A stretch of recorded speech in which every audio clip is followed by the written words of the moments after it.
నువ్వు చూడక ఎన్నో హైదరాబాద్ నుండి నడిపిస్తున్నావు డైరీ పెట్టినా కదా బీఆర్లను పెట్టినా సుఖగోస్తులను పెట్టినా అందరు పెట్టా నేను ఇండియా అంటే అది 6 నెలలు కూడా నడిపేది. పైసలు ఉండొచ్చు అదే కానీ నువ్వు నడిపేది వ్యాపారం అయితే నడవదు. నమస్తే, వెల్కమ్ టు మన లోకల్ ఫార్మర్. నేను సతీష్. ఈరోజు ఈ వీడియోలో డైరీ ఫామ్ దాదాపు కొన్ని సంవత్సరాల నుంచి చేసినటువంటి ఫార్మర్ మల్లారెడ్డి గారు ఉన్నారు. ఆయనతో మాట్లాడదాం. మనం ప్రస్తుతం ఉన్నటువంటి ఈ ఏరియా వచ్చేసి యాదాద్రి భువనగిరి జిల్లా పోచంపల్లి మండలం కన్ముకుల గ్రామం వాళ్ళ వ్యవసాయ క్షేత్రంలో ఉన్నాం. ఆయన దాదాపు చాలా సంవత్సరాల నుంచి అయితే డైరీ ఫామ్ నిర్వహణ అయితే చేస్తున్నారు. సో డైరీ ఫామ్ నిర్వహణ ఎట్లా ఉంది, అప్పటి నుంచి అన్ని సంవత్సరాల నుంచి చేస్తున్నటువంటి నేపథ్యంలో డైరీ ఫామ్ నిర్వహణ ఎట్లా ఉంటుంది, డైరీ ఫామ్ నిర్వహణలో వచ్చేటువంటి లాభాలు నష్టాలు కావచ్చు, లేకపోతే అనుభవాలు కూడా ఎట్లాంటి విషయాలు అంటే అన్ని అడిగి తెలుసుకునే ప్రయత్నం అయితే చేద్దాం. నమస్తే అండి. సో ఎన్ని సంవత్సరాల నుంచి మీరు డైరీ ఫామ్ చేస్తారు? దీనికంటే ముందు అనుబంధం ఎట్లా ఉంది, అసలు ఎందుకు డైరీ ఫామ్ వైపు ఇంత పెద్ద స్థాయిలో ఎందుకు నిర్వహించాలనుకుంటున్నాను? ఎప్పుడైనా మా చిన్నప్పటి నుంచి కూడా మా అమ్మ నాన్న నుంచి కూడా మాకు అప్పుడు చిన్న గేదెలు తక్కువ ఉండే కానీ గేదెలు ఉంటాయి. ఆ తర్వాత మన కోళ్ళ ఫార్మ్ తర్వాత కొంచెం బాగాలేదని మళ్ళీ ఇంకా డైరీ ఫామ్ వైపు ఫస్ట్ ఆవులు ఉండే, ఆవులది కొంచెం డైరీ బాగాలేకుంటే ఇవి గేదెలు పెట్టి కూడా 2016 నుంచి స్టార్ట్ చేశారు. సో అందుకంటే ముందు పౌల్ట్రీ ఫామ్, తర్వాత ఆవులు ఉండే. ఆవులతో ఒక సంవత్సరం సాగు చేసినాక అది కొంచెం బాగాలేకుండే డైరీ తీసేసి గేదెలు. అంతా ఫస్ట్ ఎన్ని గేదెలతో స్టార్ట్ చేసి 2016లో మీరు స్టార్ట్ చేసిన? ఫస్ట్ 2016 నుంచి మనకు అంటే హైదరాబాద్ పాలు తీసుకుపోయేది. అప్పుడే 20 దాకా ఉంది, 20 దాకా తీసుకున్నాం ఫస్ట్ 20 నుంచి స్టార్ట్. సో ఇప్పుడే ఉండే మనకి మన ఫామ్ లో ప్రస్తుతం పెద్ద 40 ఆవులతో 50 దాకా ఉంటాయి. పెద్ద అంటే పాలు ఇచ్చేటివి ఇస్తున్నారు 50 వరకు ఉంటాయి. సో చిన్న అన్ని కలిపి 100 వరకు మొత్తం చిన్నవి అన్ని దుడ్డలు పడదని 100 దాకా ఉంటాయి. సో ఎన్ని మిల్కింగ్ ఎన్ని వస్తున్నాయండి మొత్తం? పూటకు 150 లీటర్లు వస్తున్నాయి. ఆవులు కూడా కొన్ని మెయింటైన్ చేస్తున్నారు. ఆవులు పూటకి వస్తాయి. ఆవులు ఎన్ని ఉన్నాయి మన ఫామ్ లో? ఆవులు 10 ఉన్నాయి కానీ అన్ని ఇస్తలేవు, కొన్ని ఇస్తాయి కొన్ని. సో 40 పైన గేదెలతో ప్రస్తుతానికి నడిపిస్తారు. ఎంత ఇన్వెస్ట్మెంట్ పెట్టి? ఒక్కసారి ఏం పెట్టలేదు, ఇప్పుడు అట్లాంటి ₹1 పైన. సో ఇంత ప్రెసెంట్ ఉన్నటువంటి దీని అంత వాల్యూ ₹1 పైన ఉంటుంది. ₹1 పైన. ₹1 అయితే కాదు, ఇది ఇంకెక్కువనే ఉండొచ్చు. ఒక గేదెను 1,50,000 పెట్టుకో. అవును, గేదెలకి అవుతాయి కదా, సీట్లు అన్ని ఉన్నాయి కదా. చాలా పెట్టినా మొన్న పోయిన సంవత్సరం కూడా పెట్టిన కొత్త షెడ్ వేసుకుంటా. ఈ షెడ్ అని కొత్త కోరపాలెం ఉండే, ఆ పక్కది కొత్త డైరీ కోసం పౌల్ట్రీ ఫామ్ దాన్ని కొంచెం రెనోవేట్ చేశారు. పౌల్ట్రీ ఫామ్ దీన్ని గాడలు కట్టి చేసి. ఎంత ఉంటుంది సైజ్ ఇది షెడ్? 100 మొత్తం 120 కానీ 20 ఫీట్ ఏమో రూమ్ కేసీ వర్కర్స్ ఏమో 100 ఫీట్ల పొడవు, వెడల్పు 30 ఫీట్ల వెడల్పు, 2 వరుసల్లో. అది కాకనే అది అవుతుంది. తర్వాత పెరుగుతా ఉంటే చేసుకుంటాం. అంటే సెట్ ఉండే కానీ ఆ పక్కది ఈ పక్క అని పెరుగుతా ఉంటే ఎక్కువ చేసుకుంటాం. సో ప్రస్తుతం ఎన్ని లీటర్ల పాలు మీరు సేల్ చేస్తున్నారు? 300 లీటర్. 300 లీటర్ ఉదయం సాయంత్రం డైరీలో వస్తున్నారా మీరు? పాయింట్ మాకు డోర్ డెలివరీ చేస్తారు. సో 300 లీటర్లు అన్ని డోర్ డెలివరీ పాయింట్ నుంచి. సో మిల్క్ పాయింట్ లో మరి ఎట్లా ఎంత లీటర్ చొప్పున అమ్ముతున్నారు మీరు? ఎక్కడ ఉంది మిల్క్ పాయింట్? ఎక్కడ ఏర్పాటు చేస్తారు? భాగ్యలతలో ఉంది. ఎంత లీటర్ చొప్పున అమ్ముతున్నారు? ₹80 లీటర్. పెంచాలే, అందరూ పెంచింది కానీ మేము పెంచాలి, ఇంకా పెంచాలి. ₹80 లీటర్ చొప్పున అమ్ముతున్నారు. దాదాపు 300 లీటర్ల పాలు ఉత్పత్తి అవుతుంది. సో ఎంత వర్కౌట్ అవుతుందా? ఎంత ఖర్చు వస్తుంది? ఎంత ఆదాయం వస్తుంది? ఎంత వర్క్ అవుతుంది? ఇక వర్కౌట్ అంటే ఇక మనం చూసుకుంటాం కదా, మన మీద ఉంది, మన గడ్డి 5-6 ఎకరాల గడ్డి పెట్టాం, రొటేషన్ అవుతుంది మాకు. ఇక అంతే పెద్ద వర్కౌట్ ఉంటుంది. ₹1,00,000 దాకా ఉండదు. ఎట్లుంటుంది మాకు ఖర్చులు అన్ని లెక్కలే కదా. అగ్రికల్చర్ అంటే 6 నెలలకు మనకి రెగ్యులర్ అన్ని ఖర్చులు అన్ని దీని మించలే. దీంతో పాటు మీరు వ్యవసాయం కూడా చేస్తున్నారు. వ్యవసాయం కూడా పెట్టుబడి లెక్క వెళ్తుంది. అదే ఎన్ని ఎకరాలు వేస్తున్నారు వ్యవసాయం? వరి పొలం ఇస్తున్నారు. వరి పొలం ఒక 20 ఎకరాలు. 20 ఎకరాలు పెడతారు. సో దాంతో పాటు ఇది కూడా మెయింటైన్ చేస్తారు. సో డైరీకి సంబంధించి గేదెలు మీరు తెచ్చుకో స్టార్టింగ్ లా మెయింటైన్ చేసినప్పటి నుంచి, అంటే మీరు 2016లో స్టార్ట్ చేసినప్పటి నుంచి కూడా గేదెలు మీ అంతకంటే ముందు ఫార్మింగ్స్ తెచ్చుకున్నారు. సో ఆ తర్వాత పెంచుకునేటప్పుడు ఎక్కడి నుంచి గేదెలు మీరు తెచ్చుకున్నారు? మొత్తం హర్యానా గుజరాత్ నుంచి. సో అక్కడి నుంచి తెచ్చుకునేటప్పుడు అక్కడ తెచ్చుకుంటాం. కాకపోతే కొన్ని చింతలకుంట కూడా హర్యానా అయ్యే మేము కూడా 3 సార్లు పోయాను. హర్యానా పోయినా, గుజరాత్ పోయినా. రెండు హర్యానా గుజరాత్ మొత్తం బ్రీడ్ వేరే వేరే లేదు. ఎట్లాంటి బ్రీడ్ ఉన్నాయి ప్రజెంట్ మన దగ్గర? మొత్తం ముర్రానే. ముర్రనే. వేరే బన్నీ కానీ జాఫరాబాద్ కానీ? జాఫరాబాద్ అంటే ఈ జాఫరాబాద్ ఇది ఓకే. ఉన్నాయి, 2-3 ఉన్నాయి. ఉండే అయిపోయినాయి. జాఫరాబాద్ కూడా తీసుకున్నాం. అంటే ఏవి బాగుంటాయి మన అక్కడ? ఏవి సెట్ అయితే బాగా? మనకి ముర్రానే. పాల ఉత్పత్తి కూడా బాగుంటుంది ముర్రానే? పాల ఉత్పత్తి కూడా మంచిగా ఉంటుంది. ఇవే మించి అంటే జాఫరాబాద్ కూడా బాగానే ఇస్తున్నట్టు కానీ మాకు అంత సెట్ కాదు. ఇది ఒకటే సెట్ అయింది. మేము 10 ఇచ్చినాం. కొంచెం ఎక్కువ మేము ఇవే తీసుకుంటాం. ఎక్కువ హర్యానా గుజరాత్ లోకల్ ఏం లేదు మొత్తం. ఈ మధ్య కాలంలో ఎప్పుడు తెచ్చుకోరు మీరు? ఎన్ని బ్యాచ్ తెచ్చుకోరు ఈ మధ్య కాలంలో? పోయిన సంవత్సరం 30 తీసుకున్నా. అవి తీసుకున్న లాస్ వచ్చిందని తీసేసినట్టు. లాస్ ఎందుకు వస్తుంది? జనరల్ ఎందుకు వస్తుంది లాస్? ఎందుకైతే కొంచెం మెయింటెనెన్స్ కాలే. ఏకదమ్మే పెంచిన 30 గేదెలు. అప్పుడు కూడా మనకు 56 ఉండే, 30 పెంచిన. ఈ జీతగాల ప్రాబ్లం కొంచెం లేబర్ బీఆర్లతో ఇబ్బంది అయింది. ఇబ్బంది మంచి సరిగా మెయింటైన్ కాక ప్రాబ్లం వచ్చి అమ్మేసిన. ఇక మనకు తెలిసిన వాళ్ళే మనకు నమ్మకమైన వాళ్ళు ఉండాలని వాళ్ళని తీసేసి ఇలా పెట్టుకోబోదుగా మనకు కొంచెం మంచిగా. ఎంతమంది వర్కర్లు పనిచేస్తారు మీరు మొత్తం? బీఆర్ 4 ఇక మనకు వాళ్ళు వేరే వాళ్ళు గడ్డి వస్తారు 4. అంటే లోకల్ మహారాష్ట్ర.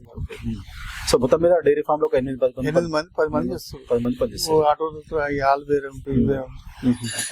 10 మంది దాకా మొత్తం 10 మంది దాకా డైరీ ఫామ్ మీద పనిచేస్తారు. డైరీ ఫామ్ కోసం పనిచేస్తారు. ఎట్లా ఉంటుంది మెయింటెనెన్స్? ఎట్లా ఉంటుంది ఒక డే డైరీ ఫార్మ్ లో? ఎట్లా స్టార్ట్ అవుతుంది వర్కర్స్ కి? ఒక గేదెలకు మెయింటెనెన్స్ ఎట్లా ఉంటుంది? ఒక బీఆర్ వారికి 12 గేదెలు ఇస్తాం. అదే చేస్తారు వాళ్ళు. ఇక 12 చొప్పున చేస్తారు అంతే. వేరే వాళ్ళు పాలిచ్చే వాటికి 12 ఒక్కొక్కరు 12 కంటే ఎక్కువ వినరాలు అంతే వింటారు. మీరు గడ్డి ఎట్లాంటి గడ్డి వాడుతున్నారు? దానా ఎట్లాంటి చేస్తున్నారు అంటే మెయింటెనెన్స్? ఇక గడ్డి అయితే సూపర్ నేపర్ ఉరిగడ్డి మిక్స్ చేసి ఉంటాయి. దాని అంటే అప్పుడంటే బీర్పొట్టే వాడుతుంది. అంటే బీర్పొట్టు వాడితే కొన్ని అపోహలు ఉన్నాయి. మరి అది కొంత పాల నాకైతే ఎఫెక్ట్ అంటే జాగ్రత్త అయితే వాడతలేదు. 3 సంవత్సరాలు అయితే నాకు తెలుస్తుంది. ఇప్పుడైతే నాకు ఎన్ని నెలలు అవుతుంది మీరు ఇది వాడబట్టి? 3 నెలలు 3 నెలలు అంతే. అది మొత్తం కందిచుని ఇదే పైన. ఎందుకు రేట్లు ఎక్కువ? చాలా రేట్లు ఎక్కువ ఉన్నాయి. అంత పెట్టి మనం పాలు పిండాలంటే మెయింటెనెన్స్ బాగా ఎక్కువైతుంది. అందుకనే ఈ బీర్పొట్టు కొంచెం వాడుతుంది. ఎంత చొప్పున దొరుకుతుంది మీకు? ఎంత చొప్పున ఉంటుంది? బీర్పొట్టు తక్కువ 6.5. దానికి మొత్తం అది ఏమేస్తున్నాం సపోర్ట్ దానికి వేస్తున్నాం. సపోర్ట్ పల్లి చెక్క, కొబ్బరి అది కొంచెం కలుపుతున్నాం. అయితే పర్వాలేదు. బళ్ళు కూడా మంచిగా అయినాయి, మంచిగా ఉన్నాయి. అంటే దానికి దీనికి కంపేర్ చేస్తే పచ్చి చెక్క అదంతా దానికి ఇప్పుడు సరిపోయి వేస్తున్నాం కదా. అది 1 కిలో వేసేది 3 కిలో వేస్తుంది. ఎంత వేస్తారు జనరల్ ఒక గేదెకు? పాలం బట్టి వేస్తాం. పాలను బట్టి వేస్తారు. 5 లీటర్ వచ్చిందనుకో 5-6 కేజీలు వేస్తాం. 5-6 కేజీలు వేస్తారు. ఈనాటికి కట్టినాటికి కానీ లేకపోతే అన్ని కట్టినే ఉంటాయి. పంటలకు దానికి కేజీ అట్టి లోపు వేస్తాం. కేజీ అట్టి లోపే. పాలిచాటికి మాత్రం 5 కిలోలు సుగాటికి వేస్తాం. 2-3 కిలోలు సుడు మామూలు అట్టేమో పంటలకి కిలో అట్టి వేస్తాం. ఓకే. ఎంత ఒక గేదె ఎక్కువ ఎన్ని లీటర్ పాలు ఇచ్చేటువంటి గేదెలు మన దగ్గర? పూట 7 లీటర్ ఇచ్చే. పూటకి 7 లీటర్లు 7 లీటర్లు 7, 6, 5 ఎక్కువ 7 లీటర్ల. మన ఈనాపు 2 నెలలు 3 నెలలు 7 లీటర్ ఎక్కువైతే ఇస్తే అంటారు కానీ మాకైతే జనరల్ 5 లీటర్ల కట్టిటేనే ఇస్తే అంటారు. 5 లీటర్ అయితే పక్కా. అవును. డైరీ ఫామ్ 5 లీటర్ అయితే ఒక 6 నెలలు పక్కా ఇస్తాయి. ఈ 6 నెలల తర్వాత ఖచ్చితంగా తగ్గుతుంటాయి. 6 నెలలు అయితే 6 నెలలు 4 నెలలు అట్లయితే 5 లీటర్ ఇస్తాయి. 7 లీటర్ ఇచ్చేటైతే 2 నెలలు ఇస్తాయి. ఏదో చాలా మంది చెప్తారు 10 లీటర్లు అంటారు కానీ మాకు తెలియదు. మాకైతే మీరు అప్పటి చూస్తున్నా కూడా 7 లీటర్లు ఎక్కువ. 7 లీటర్లు ఎక్కువ ఇచ్చినా గానీ అది పాలు కూడా అంత కట్టు ఉండవు. చిక్కగా ఉండవు. ఎంత ఎక్కువైనా అంత పలచగా అట్లా. జనరల్ గా డైరీ ఫామ్ మెయింటెనెన్స్ ఇంకా ఎట్లా ఉంటదండి? దానా పెట్టుడు, గడ్డి వేసుడైనా ఇంకేముంటాయి? ఏం చేస్తారు ఇంకా జనరల్ గా డైరీ ఫామ్ లో? పచ్చిగడ్డి 70%, 75% పచ్చిగడ్డే ఉండాలి. 20%, 25% ఉరిగడ్డి వేస్తావా నువ్వు? డ్రై ఫ్రూట్ అటు సైడ్ వెళ్తావా? వేసిన 25%, 30%, 70% పచ్చిగడ్డి ఉండాలి. పచ్చిగడ్డలో ఇంకా బెస్ట్ అంటే ఏం చెప్పొచ్చు దాంట్లో? Super Napier. సూపర్ మించింది లేదు డైరీ ఫామ్ కి. డైరీ ఫామ్ సూపర్ లేదు. సూపర్ నేపరే పక్కా. సూపర్ నేపర్ అయినా 4G బుల్లెట్ నేపియర్ సేమ్ అదే ఈ మనకి సూపర్ నేపర్ కంటే సేమ్ అదే డిటో వస్తుంది కానీ ఇంక ఇది సూపర్ నేపరే ఎక్కువ పెరుగుతుంది దానికంటే బుల్లెటే మొత్తం. సో ఎన్ని ఎకరాలు మీరు పచ్చిగడ్డి వేసుకుంటారు వీటి కోసం? పచ్చిగడ్డి ఇప్పుడు చాలా ఉండే కానీ ఇంకా తగ్గించిన ఇప్పుడైతే 8 ఎకరాలు పచ్చిగడ్డి ఇప్పుడు ఉంది. ఇంతే స్టాప్ చేస్తారా ఎక్స్టెండ్ చేస్తారా? ఆల్రెడీ పెంచి తగ్గించిన అన్నారు. పెంచే తగ్గించిన అదే అంటే ఫామ్ లో గేదెల్ని పెంచడం అని తగ్గించడం అని చేస్తారు అంటున్నారు. ఏం లేదు ఇది మెయింటైన్ చేస్తే చాలు సరిపోతుంది. కొనొద్దు అనుకుంటుండే ఎందుకంటే అన్ని రాపుతున్నాం కదా పంటలు అయ్యే డెవలప్ చేయాలి. మనం కొని దాస్తే అది కొనదానికి ఏమో 1,50,000 పెట్టాలి. అది 4-3 ఇస్తే బాధపడతాం. మన దొడ్డది 3 ఇచ్చే బాధపడేది లేదు, 4 ఇచ్చే బాధపడేది లేదు. మన దాంట్లో పుట్టి పెరిగింది కాబట్టి మనకు అది ఎక్కువ పెట్టేది కాబట్టి మన దొడ్డ పుట్టింది కూడా మంచిగా ఇస్తుంది. ఎందుకంటే ఇది ఈసారి ఉన్నాం అనుకో ఈత తక్కువ ఇస్తే జర్నీ చేస్తే ఆ దుడ్డు చచ్చిపోతుంది. అది ఇస్తుంది ఇయ్యదు షేప్ ప్రాబ్లం చాలా ఉంటది. మన దొడ్డ పుట్టింది అయితే మళ్ళీ తగ్గదే ఏం కాదు. మళ్ళీ దాకా కావాలంటే ఏం కాదు. ఫస్ట్ ఈతకు వచ్చినప్పుడు చాలా ఉంటుంది. 10 బర్రెలు చేస్తే 10 బర్రెల ఇంకొక దుడ్డ 10 కిలో కష్టం అంతే. అప్పుడు నేను మన దుడ్డ 10 దుడ్డలో 7 దుడ్డలు నేను ఇప్పుడు మంచిగా చేస్తున్నాను. సెకండ్ అంటే అక్కడి నుంచి తెచ్చుకున్నాక ఇక్కడ సెట్ అయినా లోడ్ తెస్తే 2 దుడ్డలు ఉన్నాయి పోయేసారి బతుకే సామాన్యం. ఎందుకంటే జర్నీ చేస్తాయి కదా ఆ బండ్లా మొత్తం తొక్కుతాయి బాగా తొక్కి ఖరాబ్ అవుతాయి. ఏదో ముందు బతుకుతుంది కానీ చాలా కూడా చచ్చిపోతాయి. తొక్కి మొత్తం చిన్న చచ్చిపోతాయి. సెకండ్ ఇచ్చి నుంచే మనకు పిల్లలు సెట్ అవుతాయి. మన దాని పోతే మంచిగా. ఎన్ని గేదెలు ఎన్ని ఆవులు మెయింటైన్ చేసుకుంటా ఇంతమంది వర్కర్లతో మెయింటైన్ చేస్తున్నారు. ఎంత ఖర్చు అవుతుంది డైరీ ఫార్మ్ మెయింటైన్ చేస్తున్నారు సుమారుగా? మనకు దానకు ఈ బీల్ పొట్టు వాడుతున్నా 1,50,000 వస్తుంది.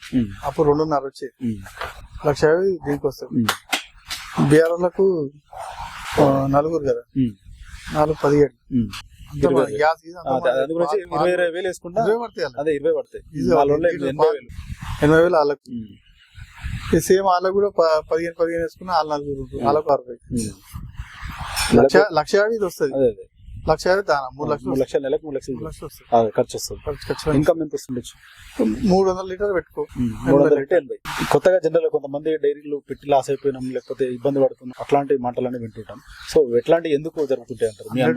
100% లాసే. ఎందుకంటే బీఆర్ వాళ్ళు మనం ఎంత ఇచ్చినా వాళ్ళు చేయలేరు. మనం ఏ డైరీ పెట్టి మనం ఎన్నో ఉంటే కానే కాదు. ఖచ్చితంగా మనం పొద్దున్న రావాలి, సాయంత్రం దాకా ఖచ్చితంగా ఈయన ఉండి చూడాలి. ఎంత మంచిగా ఎంత మంచి బీరోడే కాదు చూసుకుంటేనే లేకపోతే కాదు. మనం వాళ్ళని నమ్మిపోయినాం అనుకో ఆడు పాలు వింటుంది తెలియదు పింతని తెలియదు. బరి ఈటుకు వచ్చినా చూడాలి. ఆయనకి ఏం బాధ ఎంత బరి ఈటుకు వచ్చిన దున్నపోతే ఇస్తాడు. మనం లేదనుకో ఆయనకి ఇస్తాడు 20 విద్య కూడా పాలు తుదే కూర్చింది కదా నాకు పాలు కూడా సరిగ్గా పెట్టారు. దాన్ని ఎప్పుడు సావాలని ఎందుకంటే ఆయన ఎందుకు కావాలని చూస్తారంటే అది వచ్చింది అనుకో చెప్తుంది లేకపోతే లేదు. దుడ్డ ఇచ్చేది ఉండదు, కట్ చేసేది ఉండదు, మేత వేసేది ఉండదు, నాకు ఏది ఉండదు. అది మనం చూస్తేనే నేను నాతో అవుతలేదు. నేను చూడక ఎన్నో హైదరాబాద్ నుండి నడిపిస్తున్నా డైరీ పెట్టినా కదా బీఆర్లను పెట్టా సుఖగోస్తులను పెట్టా అందరిని పెట్టా. నేను ఇంటికా అంటే అది 6 నెలలు కూడా నడిపేది. పైసలు ఉండొచ్చు కానీ నువ్వు నడిపేలేవు. వ్యాపారం అయితే నడవదు. దీని దగ్గర మళ్ళీ దానికి సేలింగ్ ఉండాలి. మనకి ఈయన పాలనకు వస్తా 50 రూపాయలకైతే వర్కౌట్ అసలే కాదు. అంటే జనరల్ 80 రూపాయలు వర్కౌట్ అవుతుంది. ఇప్పుడు 100 రూపాయలు అమ్మాలి మాక్సిమం. ఇప్పుడైతే ప్రస్తుతం 100 రూపాయలు అమ్మితేనే ఇక కరెక్ట్ ఉంటది. కానీ 100 రూపాయలు అమ్మితే నీకు 80 రూపాయలు అయినా కానీ అంతే ఉండాలి. జనరల్ గా డైరీ ఫార్మ్ వల్ల బుల్ మెయింటెనెన్స్ అవసరం ఉంటుందా పెంచుకోవడం? ఏది 100% బుల్ ఉండాలి. బుల్ లేకపోతే నీకు సక్సెస్ కానే కాదు. బుల్ కూడా మంచిగా ఉండాలి. బుల్ ఉండాలి ఉన్నాగా సరిపోదు. ఎప్పుడు పొద్దుగాల సాయంత్రమా బరువు అనుకున్నప్పుడు నీకు ఈటు వచ్చే తెలుస్తుంది. చూసుకోవాలి ప్రతి లైన్ మొత్తం తిరగాలి.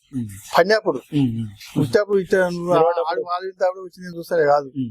వాళ్ళు కడిగి మేతేసి వాళ్ళు తింపి పండుకుంటారు. పండుకున్న తర్వాత మనం లైన్ చూసుకోవాలి. పడినప్పుడు చూసుకోవాలి ఏది ఈట్ అవుతుంది, ఏది ఈట్ వస్తలేదు, ఏది టైం ఎక్కువ అయింది, కట్టిందా కట్ట అది చూసుకోవాలి. ఈట్ వచ్చినట్టు ఎమ్మడి చెప్తాను అది ఈట్ అయింది రేపు రావాలి.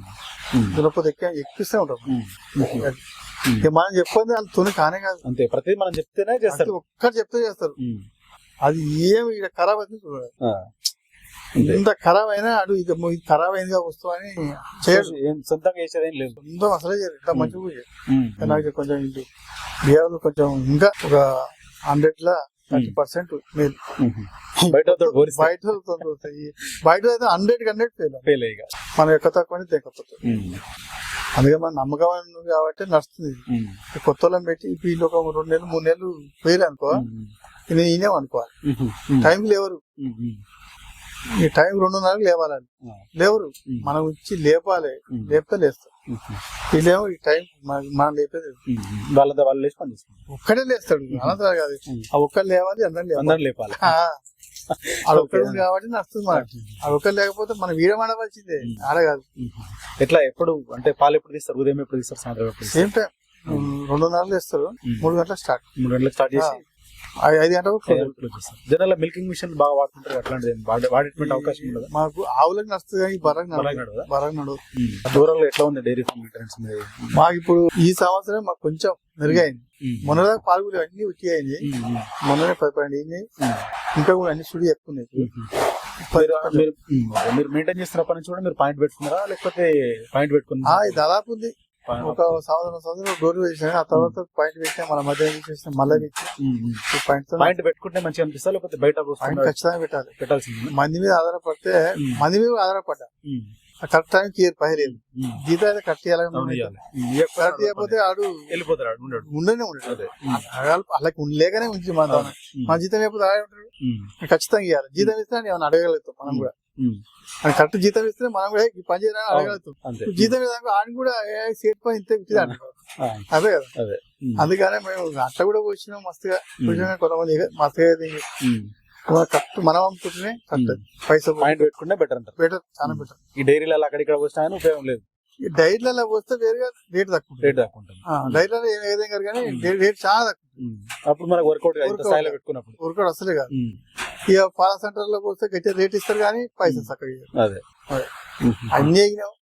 10 ఏళ్ళు పెట్టి అన్ని అంటే ఎంతో కొంత పని తెలిసి ఉండాలి. ఎవరైనా ఫామ్ పెట్టుకుంటే 100% కొంత ఎంతో కొంత కాదు, 100% తెలవాలి. బిరిగానే పిండాలి. నేను 4-5 ఏళ్ళు ఆవుల పాలు మొత్తం నేను బింజేది మా భార్య పిడకాలు తీసేది 2 గంటలకు వచ్చి. అట మాకు చిన్నప్పటి నుంచి అదే కాబట్టి మాకు అందరికీ వేరేకి ఏమైనా అయినా ఎరికే, సుస్థ అయినా ఎరికే, అన్ని ఎక్కువ ఎరుకుంటుంది. అందరూ ఫస్ట్ డాక్టర్ వస్తారు. అంటే ఏ కారణాల వల్ల జనరల్ గా డైరీలు నష్టాలు పాలవుతాయి? నేనైతే వర్కర్లే. ఇంకా దాని తర్వాత డైరీ మెయింటెనెన్స్ ఒకటి చేయాలి. ఇక అదే సన్లు ఒకటి, సల్ల బీమార్ వచ్చిన ఒకటి, పొదిగాపు ఒకటి బీమార్ వస్తుంది, ఏసుకపోవడం ఒకటి, ఆ 2 ఉంటాయి, 2-3 ఉంటాయి మొత్తం లేబర్ తోటి. 3 తోటే మొత్తం ఆగం డైరీ. 3 మంచిగా చూసుకుంటే 3 ఒకటి సేలింగ్ ఒకటి చూసుకోవాలి. మార్కెటింగ్ ఉండాలి. మార్కెటింగ్ ఒకటి ఉండాలి. అది ఎప్పుడు కడుతుంది, ఎప్పుడు ఇంతుంది, ఎట్టుంది అది చూసుకోవాలి. ఖర్చులా అది చూసుకోవాలి. లేబర్ ఒకటి ఉంటురా పోతురా అలా చూసుకోవాలి. అది వింటుండా తెలియదు. కూడా పొద్దుగా వచ్చేది పిడకనే ఒకటి సన్న విండ కూడా పాలు పొద్దుగా వచ్చేస్తుంది. అది సందర్భాలు ఏమైతుంది మరి? అంటే గేదెకి ఏమన్నా ఎఫెక్ట్ అయ్యి బాగా ఇబ్బంది అవుతుంది, చచ్చిపోతే ఎట్లుంటది? సత్యం పోదు, అది పాలు పోతాయి. పొద్దుగా వచ్చిందంటే మొత్తం పోతాయి. ఒక సన్నుకి వచ్చిందంటే 4 సన్నాలు కూడా పాలు ఉంటాయి. దానికి జ్వరం వచ్చేస్తుంది. మనం సూర్యుడు పోతాం, సూర్యుడు వచ్చిన సన్ను రాదు, అది పోయినట్టే. పాలు కూడా మొత్తం పోతాయి, పాలు రావు. సన్ను పోయిన బరి సన్ను పోయిన బరి మనం కచ్చి వేస్తాను, దాని సాగు వేస్తాను, దాని అమ్మకదం కాదు. అమ్మకదం కానీ 20,000 రావు. 1,50,000 రావు. అది అట్టలాస్ అట్లా తీసుకపోయింది. నాకు 3 నెలల కైనా తీసుకపోయింది అనుకో, అట్టలాస్. అది మళ్ళా కట్టదు. తీసుకపోయిన పేరే కట్టాలంటే సామాన్యం కట్టదు, లోపల ఇన్ఫెక్షన్ అయిపోతుంది, కట్టదు. అట్టది లాస్. గట్టి కరెక్ట్ ఈని కరెక్ట్ మెయింటైన్ చేద్దాం, మెయింటైన్ చేస్తే డైరీ ఫామ్ మనది ఇక్కడ ఉన్న డైరీ ఫామ్ సక్సెస్ఫుల్ నడుస్తుందా? ఈయన అయితే సక్సెస్ఫుల్ అనుకుంటాను. నేనైతే లాస్ అంటే అంత లాస్ ఏం లేదు, అంత లాస్ కాకుండా లాభం కాకుండా ఉంది. రైట్, ఇది రైతు మల్లారెడ్డి గారు చెప్తున్నారు. వ్యవసాయం కనుక కూడా డైరీ ఫామ్ నిర్వహిస్తున్నప్పటికీ కూడా కమర్షియల్ గా ఫామ్ నిర్వహిస్తున్నప్పటికీ హైదరాబాద్ లో ఒక మిల్క్ పాయింట్ కూడా పెట్టుకొని 300 లీటర్ల పాల ఉత్పత్తిని అయితే ఆయన తీసుకున్నట్టు చెప్తున్నారు. సో ఒక లీటర్ 80 రూపాయలు చొప్పున కూడా అమ్ముతున్నట్టు కూడా చెప్తున్నటువంటి పరిస్థితి. సో దీనికోసం డెడికేటెడ్ గా ఒక 10 మంది కూలీలు కూడా వర్కర్లు పనిచేస్తున్నట్టుగా చెప్తున్నారు. సో డైరీ ఫామ్ లో కొంత నష్టాలను తగ్గించుకుంటే కనుక డైరీ ఫామ్ సక్సెస్ఫుల్ గా నడిచేటువంటి అవకాశం ఉందని చెప్తారు. సో ప్రస్తుతానికైతే వీళ్ళ ఫామ్ సక్సెస్ఫుల్ గా నడుస్తున్నట్టుగా కూడా ఆయన చెప్తున్నటువంటి పరిస్థితిగా చూడొచ్చు. మరొక వీడియోలో మళ్ళీ కలుద్దాం. అంతవరకు నమస్తే.